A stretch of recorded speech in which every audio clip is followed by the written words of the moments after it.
ok, possiamo dire. Buongiorno a tutti, allora in perfetto orario, abbiamo cambiato solo location, ma ci pareva che questa fosse l'ambiente più idoneo, insomma, per discutere di queste cose. Presentiamo il report della stagione venatoria scorsa con gli abbattimenti e gli ungulati e tutta una serie di considerazioni che verranno fatte dal dottor Stefano Vendrami, che è appunto il nostro tecnico dell'ufficio faunistico, che ringrazio, approfitto dell'occasione davanti ai cacciatori e a tutti gli altri per ringraziare tutto il personale dell'ufficio caccia e pesca provinciale e regionale per lo sforzo che stanno facendo in un momento di grave difficoltà anche del personale. Sapete purtroppo che l'amico Lori Spasa è andato su un altro ufficio e quindi quelli che sono rimasti devono supplire anche di questa grave mancanza che ci è venuta a capitare da poco. Quindi Stefano, ti lascio la parola ringraziandoti anche personalmente per lo sforzo che stai facendo e per l'ottimo elaborato, io l'ho visto in anteprima, che hai prodotto. Grazie. Bene, grazie, buongiorno a tutti. Vedo facce note, quasi tutte note, quindi Franco mi ha già presentato, non mi presento ulteriormente. Allora, oggi io vi porto un po' quello che è il report della stagione venatoria scorsa, grazie ai dati che ricaviamo dalle valutazioni di trofei che sono state fatte quest'anno in collaborazione, in stretta collaborazione con i distretti venatori. Per la verità, quest'anno, per la prima volta dopo un paio di anni di stop dovuti al Covid, l'attività relativa alla valutazione dei trofei è stata eseguita proprio con delle commissioni specifiche distretto per distretto, è stata coordinata dalla conferenza dei distretti venatori e quindi questa sinergia, diciamo, tra l'ente e il mondo venatorio ha portato sicuramente a un buon risultato e vedrete anche da questi dati proprio quello appunto che vi ho detto. Per un inquadramento veloce, anche se noi qui siamo tutti bellunesi o quasi, comunque vi ho messo alcuni dati sul territorio. La nuova TASP, il territorio agro-silvo-pastorale, come è stato calcolato nel nuovo piano faunistico regionale 2022-2027 per il territorio provinciale di Belluno, è di circa 304.800 ettari, di cui 42.900 sono di aree protette, intendo dire due parti, le aree demaniali statali e regionali e le osi di protezione. L'anno scorso in provincia di Belluno avevamo 2.699 soci di riserva e un dato molto interessante è il seguente: 2.100 di questi sono esperti selezionatori ad almeno una specie, quindi veramente un buon numero. Come sapete, il territorio è organizzato in 66 riserve alpine di caccia, il cui territorio corrisponde quasi in tutte con il territorio comunale, e 3 aziende faunistico-venatorie dove l'attività è gestita a livello privatistico con istituti di tipo privato. La gestione degli ungulati avviene a seconda della specie, a secondo delle diverse unità gestionali di riferimento territoriali, che sono, come sapete, la riserva alpina di caccia per il capriolo e per il muflone, il comprensorio di gestione del cervo per il cervo e il gruppo montuoso per quanto riguarda invece il camoscio. Abbiamo poi il time in alcuni nuclei localizzati di popolazione che vengono gestiti, diciamo, a livello di riserva, o meglio di piccolo nucleo di popolazione, e poi c'è il controllo del cinghiale che viene eseguito a livello complessivo in ciascuna delle riserve alpine di caccia. Cosa vuol dire unità territoriale di riferimento? Vuol dire che quella è l'unità secondo cui vengono eseguiti i monitoraggi delle popolazioni, cioè i censimenti, vengono poi assegnati i piani di prelievo e vengono rendicontati gli abbattimenti. Oggi io presento i totali a livello provinciale, poi come è da tradizione distribuiremo i report per singola riserva e per singolo comprensorio e per singolo gruppo montuoso, che sono già pronti, ma in questo momento non possiamo mostrare dati così specifici, ma ci interessano i dati totali a livello provinciale che ci danno dei trend molto interessanti. Allora, l'anno scorso, la scorsa stagione venatoria, avevamo una stima di popolazione totale di ungulati di circa 33.800 ungulati, Di questi avevamo un piano di prelievo totale di 6.900 e sono stati realizzati abbattimenti per 5.274 capi. A questi si aggiungiamo 1 migliaio di cinghiali. È il primo anno che superiamo la soglia di 1.000 cinghiali prelevati in controllo, arriviamo a un prelievo di 6.300 ungulati in provincia di Belluno, comprensive appunto degli ungulati cacciabili normalmente durante la stagione venatoria e dei 1.000 cinghiali in controllo. Come avviene questo prelievo? Questo prelievo avviene per classi di sesso e di età secondo le linee guida ISPRA che noi abbiamo recepito a partire dalla stagione venatoria 2014-2015 all'interno del nostro disciplinare tecnico.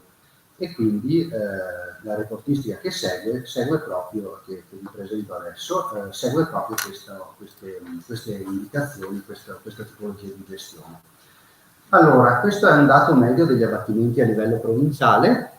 Ci sono in media, sono stati abbattuti, questa è una media sulle 66 riserve, sono escluse le tre aziende faunistiche. C'è una media di 94 capi totali di ungulati a riserva, con dei minimi che vanno da 14 capi a dei massimi di 285. N uguale 66 RAC significa che questo dato si riferisce alla totalità, logicamente, delle riserve, perché almeno un ungulato viene abbattuto in tutte le riserve. Poi vedrete nei dati seguenti ci sono delle numerosità diverse, perché non tutti hanno il camoscio, non tutti hanno il muflone, eccetera. Questo è il significato del dato che c'è di fianco. Se togliamo il cinghiale arriviamo a una media di capi abbattuti di 79 per riserva, con un minimo che si attesta ancora sui 14 ed un massimo di 198 capi, la riserva che ha abbattuto più ungulati esclusi i cinghiali. Andando nello specifico delle singole specie, capriolo e cervo sono presenti logicamente in tutte le nostre riserve di caccia. Per quanto riguarda il capriolo andiamo in una media di abbattimenti di 23 a riserva, con un minimo di 1 solo ed un massimo di 75 capi. Il cervo la fa da padrona con 40 capi mediamente prelevati dalle riserve, con un minimo di 4 ed un massimo di 128 capi in una singola riserva. I camosci sono presenti in 48 delle 66 riserve, qui ci sono stati abbattimenti mediamente di 13 capi con un minimo di 2 e un massimo di 53. Lo stesso per il muflone, anche qui questo è presente in 28 riserve, anche qui c'è stata una media di 13 capi a riserva con un minimo di 2 e un massimo di 56, quindi molto simile, pienamente raffrontabile al camoscio. E infine il daino è stato prelevato in 4 riserve, è presente in più riserve ma è stato prelevato in 4, con una media di 9 capi, un minimo di 2 e un massimo di 18. Il cinghiale infine è stato prelevato in metà delle nostre riserve, circa 32 su 66, 32 capi mediamente di prelievo, minimo 1, massimo si arriva addirittura a 154 cinghiali prelevati. Questo diciamo era il livello provinciale e la media a livello di riserva. Ora guardiamo un attimo un trend delle 4 specie principali, capriolo, cervo, camoscio e muflone, un trend che io ho fatto sui 7 anni, sulle ultime 7 stagioni, sia in termini di stima che di piano di abbattimento che di abbattimenti realizzati. Vedrete due cose, due stagioni un po' particolari, sono la stagione 2018-19 che è un po' fuori trend perché risente della tempesta Vaia, di tutto quindi il periodo di chiusura dell'attività venatoria conseguente che c'è stato, e la stagione invece 2021, quindi la precedente a questa, che risente delle chiusure dovute al Covid, e quindi i focolai e quindi il meno movimento delle persone, quindi anche l'attività venatoria logicamente ne ha risentito, e quindi questi 2 anni hanno un trend un po' differente, anche in termini di consistenze e di piano di prelievo assegnato, perché per esempio rispetto all'anno scorso, intendo dire la stagione venatoria 2021, nella quale le linee guida ISPRA, emanate proprio a livello nazionale, hanno stabilito un prelievo, stabilivano dei criteri lievemente diversi, per cui noi abbiamo confermato le stime, i prelievi, e quindi diciamo questi 2 anni hanno un po' di particolarità rispetto al trend. Per quanto riguarda il Capriolo, i dati più interessanti forse sono le percentuali di realizzazione dei piani, che sono quelle nella parte arancione. Trovate il dato dell'abbattimento totale, i maschi, le femmine, i piccoli, e gli abbattimenti rapportati al piano di prelievo. Guardiamo i totali dell'ultima stagione venatoria, abbiamo avuto un 80%, magari ve lo segno. Hai il microfono portatile? Vi aiuto a leggere. Grazie, vi aiuto a leggere i dati. Allora, abbiamo avuto una realizzazione dell'80% del piano totale dei caprioli assegnati. Siamo andati poco oltre il 100% di maschi, ma questo avviene tipicamente a causa dell'abbattimento concomitante, spesso anche il primo giorno in alcuni casi. Abbiamo il 69% del periodo degli affidi, un 59% di realizzazione del piano dei piccoli. Dopo sul Capriolo faremo un approfondimento, ma alla fine che riguarda proprio la realizzazione di maschi rispetto alle femmine più piccoli. Questo è tanto per quanto riguarda il Capriolo. Grazie. Passiamo al Cervo. Ritorni un attimo indietro. Sul Capriolo, se vedete un po' il trend degli abattimenti è lievemente in calo, è l'unica specie che ha un abbattimento un po' in calo, e dopo vedremo poi nello specifico in quali classi di età. Avanti pure. Il cervo è, come sappiamo tutti, la specie che in provincia di Belluno sta avendo il trend di crescita maggiori. Guardate qui, da 7.600 una stima di ormai oltre 11.600 capi in provincia di Belluno, con un piano di prelievo che nella scorsa stagione venatoria era oltre i 3.000 capi, 3.300, con un prelievo dell'80% di 2.674 servi prelevati a livello provinciale. Una realizzazione buona, 85% di maschi, altrettanto di femmine, 79%, 76% di piccoli. Dopo vedrete i dettagli per classi di età e vedrete cosa manca tra i maschi di cervo, ma lo sapete già, sono i maschi di quarta classe, il resto è completato con percentuali molto, molto elevate. Vediamo ora, passiamo ai bovidi. Il camoscio aveva un piano di prelievo di circa 890 capi e un prelievo di oltre 665, quindi diciamo sul 75-74%, che è un po' in linea con quello che c'era prima, e saltando con 2 anni un po' particolari, soprattutto l'anno della Fidesz Rai del 2018-2019, un po' fuori appunto da questa tendenza. Siamo sempre su quegli ordini di grandezza di realizzazione intorno all'oltre il 70%. Come è logico, le classi prelevate maggiormente sono quelle dei goiani, l'82%, e poi a seguire abbiamo una buona realizzazione dei maschi, un po' come consuetano le femmine e i piccoli. E infine il muflone. Il muflone abbiamo avuto, adesso vedete che la tendenza è stata un po' sballata dall'ultimo anno, una realizzazione piuttosto bassa, metà del piano, poco più il 55%, sono stati prelevati 356 su 643 mufloni che erano in piano. Vedremo, ci sono alcune motivazioni che portano poi a questo dato, dopo lo vedremo magari meglio quando analizziamo le classi d'età. Ecco, come detto, questi erano un po' i trend che poi potremo anche analizzare più nel dettaglio con le classi d'età. La gestione degli ungulati dalla stagione 2016-2017 viene fatta con l'assegnazione dei piani secondo un sistema che prevede la concessione di un piano di prelievo in relazione all'abbattimento della stagione venatoria precedente, naturalmente tenuto conto dei trend di censimenti che sono, diciamo, un ragionamento che viene fatto prima dell'applicazione di questo criterio.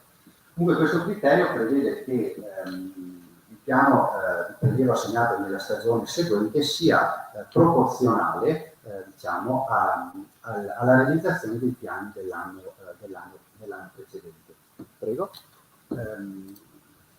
Questo è stato fatto in particolare per cercare di riequilibrare il prelievo in maniera corretta, diciamo, all'interno delle varie classi di sesso, soprattutto dal punto di vista dei maschi e delle femmine. E questo si vede soprattutto sul capriolo. Tenete conto che questa regolamentazione, cioè assegnare un termine di prelievo in relazione all'abbattimento del precedente, è entrato a far parte della nostra disciplina e del calcolo di piani a partire da questa stagione ordinatoria, quindi quelle evidenziate in giallo, e vedete come, diciamo, l'obiettivo è stato abbastanza raggiunto, nel senso che la realizzazione del piano, che è un po' quello che ci ha sempre chiesto l'ISPRA, anche nei pareri che noi ogni anno chiediamo all'istituto sui piani di prelievo, quello che l'ISPRA ci faceva sempre notare dal punto di vista tecnico era un po' questo, diciamo, questo scarso prelievo, questo squilibrato prelievo per i maschi e le femmine, in particolare sul capriolo. E dal punto di vista dei numeri, lo vedete, insomma, questo sta migliorando. Logicamente questo avviene a discapito un po' del numero totale poi di maschi che sono abbattuti, però siamo sempre a livelli abbastanza elevati e a un prelievo poi totale del piano che viene assegnato ai maschi. Qui, diciamo, c'è una tendenza che riflette un po' la tendenza della popolazione, probabilmente, che probabilmente è un po', diciamo, in declino, diciamo. Comincia a essere un po', va gestita un po' più oculatamente probabilmente. Adesso cercheremo di ragionare insieme su questi aspetti. Per quanto riguarda poi, per quanto riguarda poi le classi di età, avanti pure, noi adottiamo, come sapete, le classi di ISPRA, però con dei correttivi specifici del nostro territorio. Nella parte in alto vedete le classi ISPRA, sia in termini di anni, sia in termini poi di percentuali di prelievo sul totale dell'assegnato. Io vi ho cercato in rosso quelle che sono un po' le modifiche adattative che noi abbiamo dato al nostro territorio. Per esempio sul capriolo sapete che gestiamo con un'unica classe di età di maschi e femmine sopra l'anno, prego. Avanti pure ancora, poi torniamo un attimo indietro. Sul cervo abbiamo accorpato la classe maschile dai 2 ai 10 anni, considerandone una sola, che chiamiamo M2/3, avanti pure. Abbiamo adattato sul camoscio, qua, sul camoscio invece adottiamo esattamente quello che è previsto nelle linee guida, e infine sul muflone, prego, avanti di 2, ancora una, riuniamo insieme in un'unica classe le femmine di tutte le tante. Quindi queste sono le modifiche che noi attuiamo andando ad adattare nello specifico le linee guida al nostro territorio. Torniamo indietro, guardiamo un attimo i risultati per classi di età, questi magari ancora sul capriolo. Okay.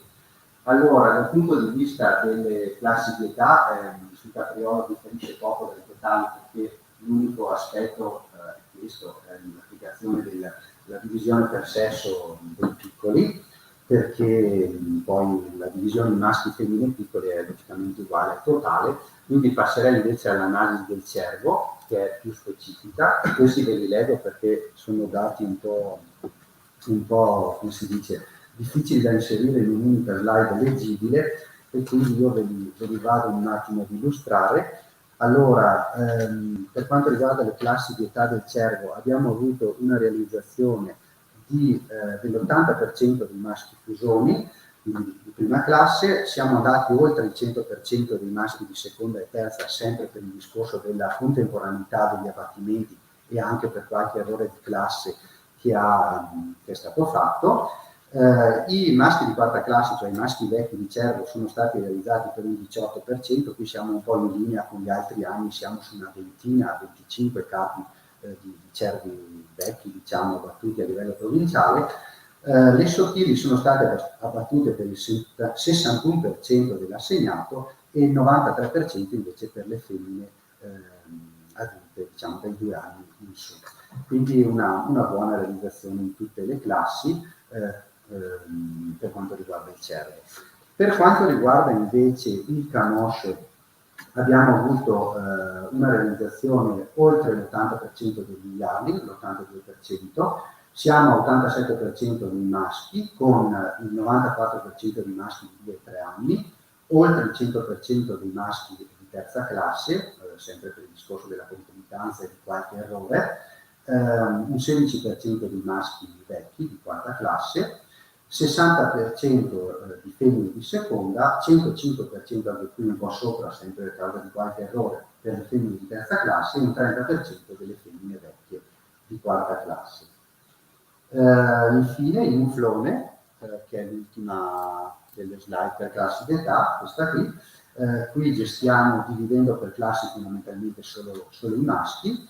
Allora io ve li vado ad illustrare. Abbiamo avuto una realizzazione del 50% dei maschi assegnati di un anno, binelli, di un 57% di quelli di seconda classe, un 100% di quelli di terza classe e un 17% di vecchi, con una realizzazione di femmine del 65% e di piccoli del 42%.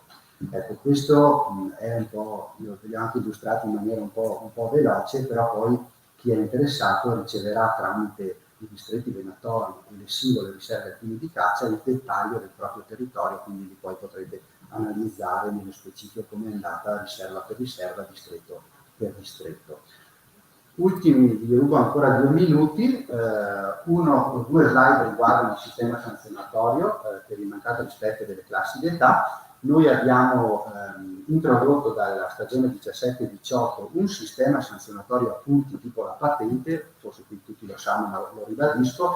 Gli esperti selezionatori hanno una riserva di punti come appunto chi ha la patente, di 10 punti specie per specie. Qualora vengano fatti degli abbattimenti non conformi rispetto alla classe di sesso e di età assegnata, c'è una decurtazione dei punti che viene fatta proporzionalmente all'età reale che poi ha l'animale, secondo una tabella che è presente nel disciplinare tecnico e che viene attuata, viene calcolata, diciamo, in sede di valutazione dei trofei.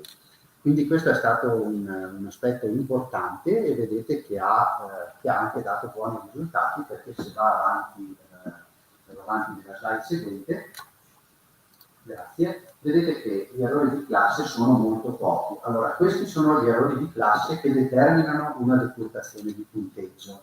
Ci sono poi degli errori di classe che determinano 0 come punteggio, no? Il classico, la femmina di cervo di 2 anni rispetto alla sottile, cioè quello determina 0 punti, o quelli non li ho tolti, ma ve lo dico a voce, sono una ventina. Quindi se consideriamo anche quelli arriviamo a un'ottantina di errori di classe in tutta la provincia su 5.200 capi prelevati, quindi noi abbiamo delle percentuali di errore molto esigue. Su Capriola è proprio minima, 2 capi di un errore di classe su 1.500, neanche l'1%. Poco sopra l'1% sul cervo, 33 errori di classe su 2.600 capi, 17 errori di classe sul camoscio e più o meno confrontabile, diciamo, sui 2,5 punti, 3 punti percentuali anche sul muflone 2,8, 10 errori di classe su 356 prelievi totali. Quindi togliendo appunto questa ventina di errori che non danno detrazione di punti, siamo a 62 capi su 5.000, quindi poco sopra l'1 e il 2%. Poco sopra l'1%. L'ultima slide riguarda i periodi di prelievo, non tutti logicamente, ma quello che era un po' quello che stiamo un po' sperimentando su indicazione del tavolo verde, cioè quello di cercare di con la preapertura del cervo, cioè con il prelievo delle infusioni delle femmine dei piccoli prima del periodo degli amori, quindi la scorsa stagione venatoria dal 22 agosto al 15 settembre, con la finalità appunto di prelevare, ma soprattutto di andare a creare poi anche in certe situazioni del disturbo, con la finalità di cercare, insomma, di mitigare un po' l'impatto di questa specie, in particolare sulle attività agricole. Come è andata? Questo è il piano assegnato del cervo per classi di età totale in tutta la provincia. Questi sono gli abbattimenti totali relativi appunto al piano assegnato. Questi colorati sono i dati che riguardano la preapertura. In preapertura sono stati abbattuti 132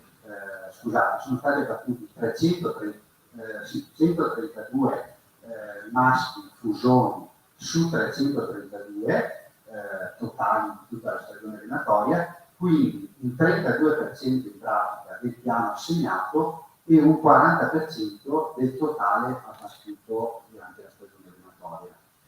I maschi di seconda sono solo 2, ma perché ovviamente sono errori di classe, non era aperta la classe di cambio per apertura, 0 errori, quindi non era aperta quindi per apertura il maschio di quarta classe, era aperta alle sottili, sono state prelevate 69 sottili su 349 di tutta la stagione, quindi un 12% rispetto al piano e un 20% rispetto alla partita totale. Questi, come detto, sono errori di classe, quindi di seconda battuta al posto di sottili.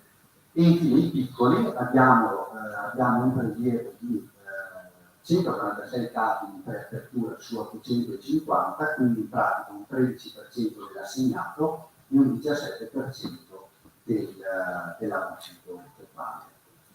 Quindi in generale la preapertura ha, in termini sfruttato, circa un 14% dell'abbattuto totale e un 11% dell'assegnato totale. Ecco, io so che i numeri sono spesso difficili da digerire, però nel nostro sistema di gestione degli ungulati, che è un sistema ciclico annuale, sempre uguale di anno in anno, inizia con i censimenti, prosegue con il calcolo delle stime e con l'assegnazione dei piani, i prelievi durante la stagione venatoria e il rendiconto poi dei dati con la valutazione dei trofei è necessario perché la nostra gestione senza questi dati è una gestione sterile, è una gestione che non ci darebbe un risultato e non ci darebbe possibilità di andare a correggere quello che magari va meno bene o continuare nella strada sulla gestione delle specie che sembra essere invece più corretta. E questi dati sono frutto del lavoro non solo dell'ufficio ma delle singole riserve che li raccolgono al momento dell'abbattimento, dei singoli distretti e delle valutazioni che le singole commissioni nelle valutazioni venatorie hanno fatto, quindi è un lavoro di squadra che è importantissimo, e è importantissimo perché quando noi andiamo a rapportarci in particolare con l'ISPRA, nel momento in cui chiediamo il parere per il calendario venatorio, il parere per i piani di prelievo, senza dati non andiamo da nessuna parte. L'ISPRA ci ha sempre detto che i nostri dati sono come si dice, sono molto validi perché intanto hanno una serie storica ormai abbastanza lunga e di questo merito chi diciamo da sempre fa parte di questo mondo e ha sempre raccolto in maniera il più corretta possibile i dati. E poi appunto perché è un lavoro di insieme che ci dà forza quando poi noi dobbiamo prendere delle decisioni e anche proporre queste nostre, prima di prendere le decisioni, proporre questo nostro sistema gestionale a istituti che stanno sopra di noi. Questo è un po' a cappelle la chiusura del discorso. Poi per i dettagli ci sentiremo distretto per distretto, riserva per riserva.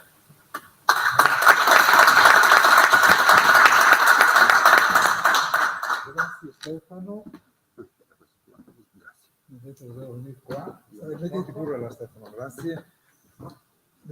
Sì, no, allora, se dal punto di vista politico questa fiera vedo chiara, aveva anche degli altri obiettivi, dal punto di vista tecnico la festa del cazzatore si riassume in questo incontro. Questo è il momento importante in cui ogni presidente si raffronta con la buona gestione, con la cattiva gestione, con i problemi, con tutto quanto. L'ha già detto Stefano, i dati sono fondamentali. Se siamo riusciti in provincia di Belluno a fare delle gestioni sperimentali uniche in Italia, lo abbiamo fatto solo perché abbiamo potuto fornire dei dati ineccepibili basati su dei sistemi reali che hanno poi dato questi risultati. Ci sarebbero mille cose da fare, ma poi dobbiamo fare anche delle altre cose, le loro pelle, quindi.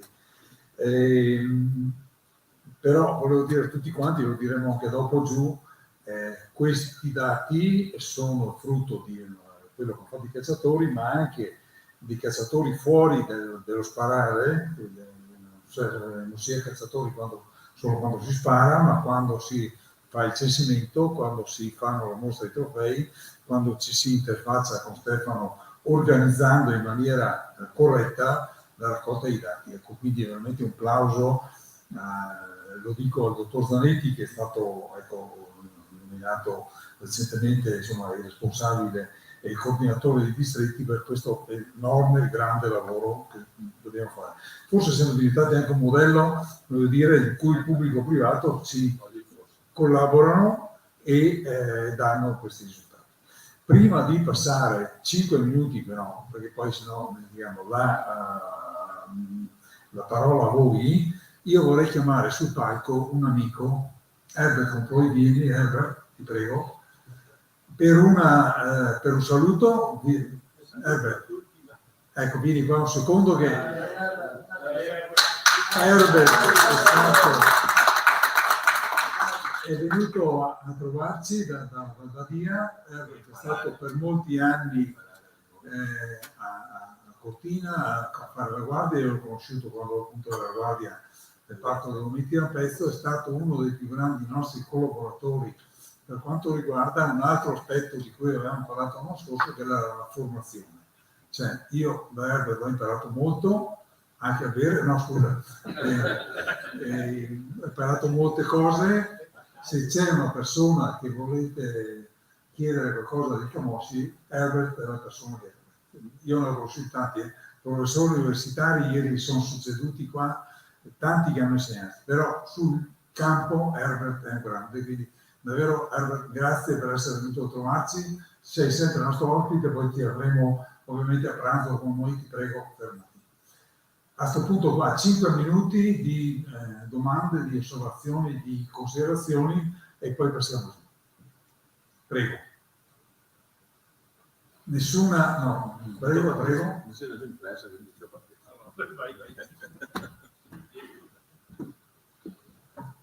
Beh, mi dispiace che siamo in pochi, ma forse è stato un momento organizzativo sbagliato, nel senso che lasciami qua, non ho bisogno di essere imparato.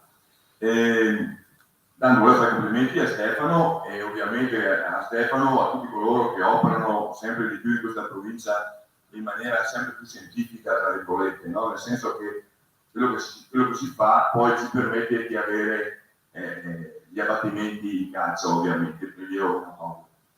Ecco, solo una riflessione, ma io penso che questi dati li andremo a analizzare più da vicino proprio nei prossimi giorni, proprio dal punto di vista tecnico, quindi non darei neanche ad dilungarmi sulla questione, volevo complimentarmi.